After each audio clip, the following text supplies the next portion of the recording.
Hi, I'm Mike with Asylum Dezyns.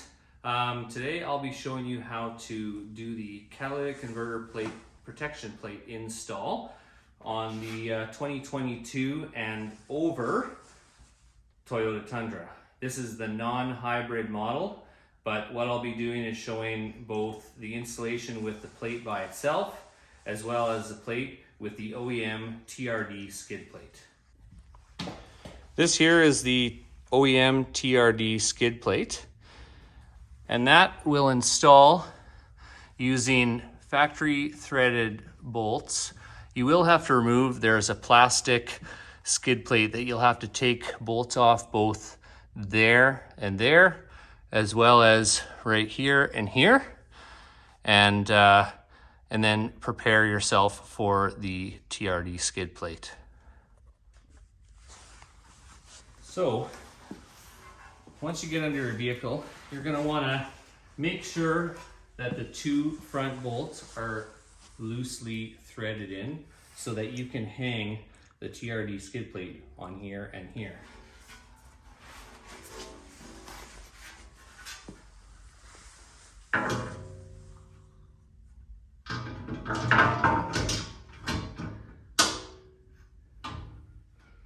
With your other hand,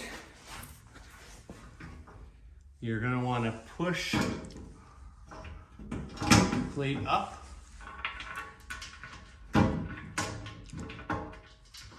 and then loosely install one of the bolts to make sure that the plate is held up. In order to accommodate the Asylum Dezyns cat plate, the OEM TRD skid plate has a tab on the back end right here.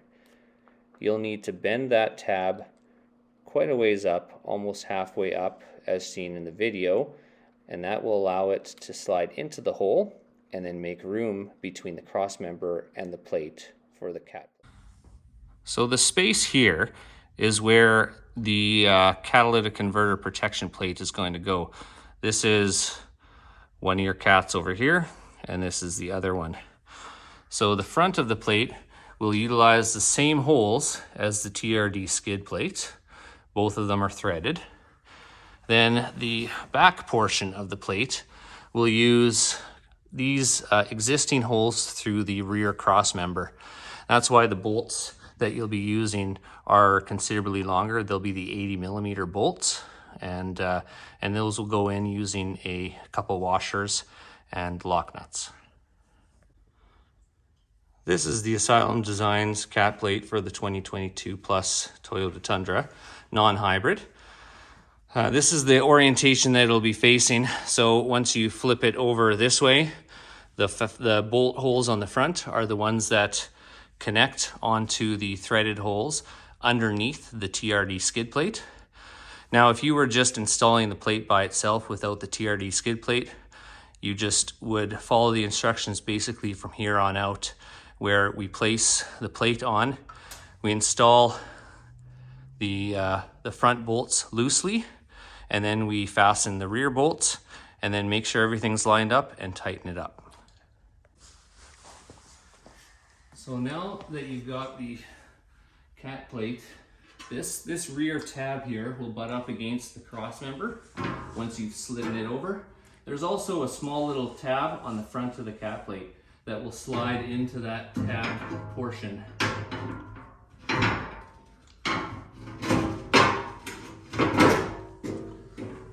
Now, I mentioned putting the front bolts in first, but it's actually to your benefit to put the rear bolts in first, and that will hold everything up. You may also want, if you aren't able to lift it on your own, you may need a second set of hands.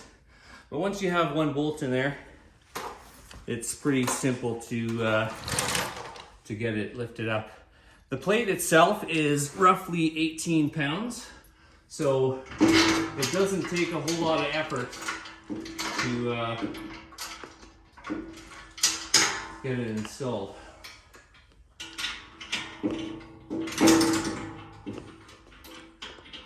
So you want to put the large washers that come in the package on the back side where the lock nuts are going to go.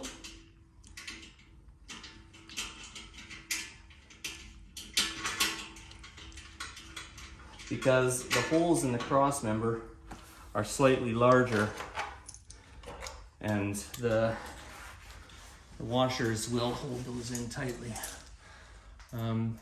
You pass me the light over there, buddy.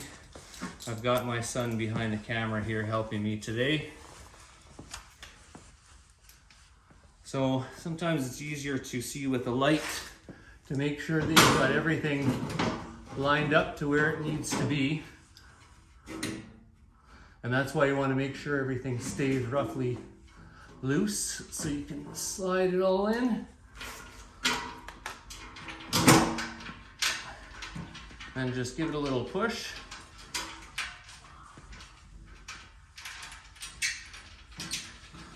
Now, depending on how long you've had your truck, or if you're in an area where it's really muddy, it might require you to clean out your factory threads before you go ahead and install the plate, just because there likely won't have been any bolts inside that would have been protecting the threads from coming apart.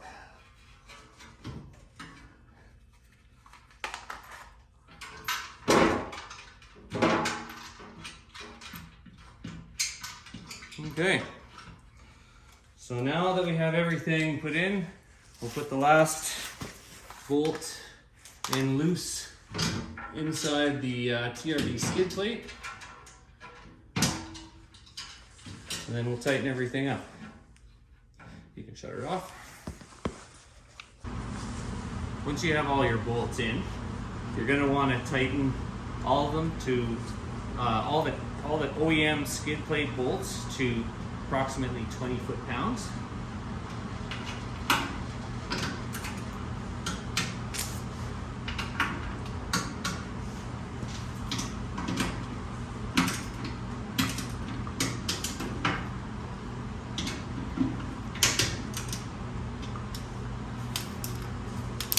And then the bolts on the skid plate are going to be approximately 10 foot-pounds. So the driver that comes with your kit will have this proprietary bit, and that should fit inside your 1/4-inch ratchet or small screwdriver 1/4-inch bit. If you don't have a torque wrench, just please do not over tighten. There's a potential to strip this.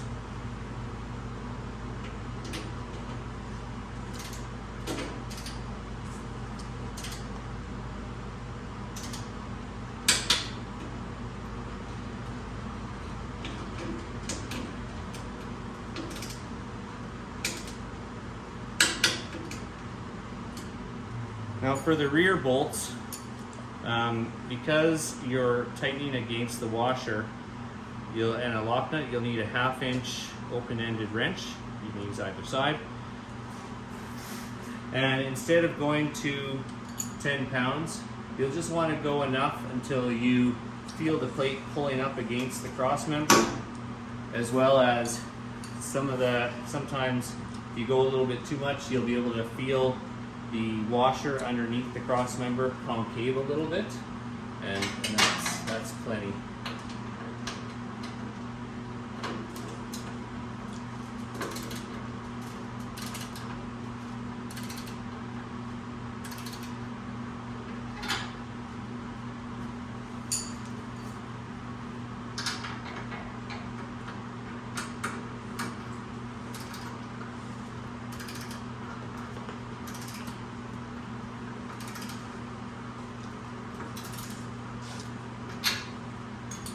And there you have it. Your catalytic converters are now safe from theft. Of course, if you have any questions, please feel free to reach out to me via my website or through my email, Mike, M-Y-K-E, at Asylum Dezyns, ASYLUM DEZYNS. Thanks so much, and stay safe.